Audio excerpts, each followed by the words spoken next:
جذور فساد عميقة داخل مؤسسات الدولة.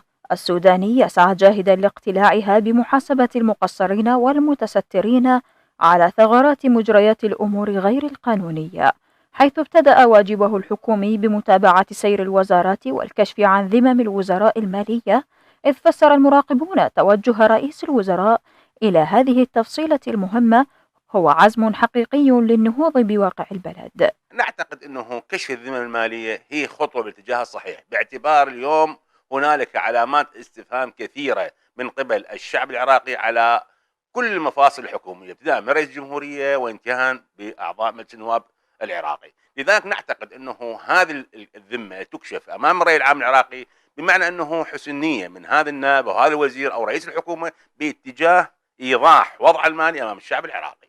السوداني يعتزم ملاحقة العابثين بمقدرات الدولة، إذ تترقب الأنظار إلى إنجازات الحكومة الجديدة التي أطلقت الوعود بتنفيذ البرنامج الخدمي لصالح البلد، بالوقت الذي يرى المتابعون أن شخصية رئيس الوزراء قادرة على تحمل المسؤولية واجتياز التحديات الصعبة، مترقبين تحقيق ما جاء به من آمال للمواطنين.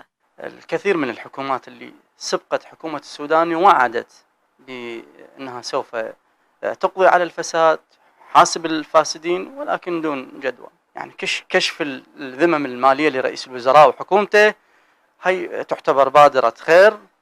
واقعا ننتظر الكثير في الأيام القادمة، تسريبات ووسائل الإعلام وأيضا المصادر اللي تأكد أن هناك حملة للقضاء على الفساد.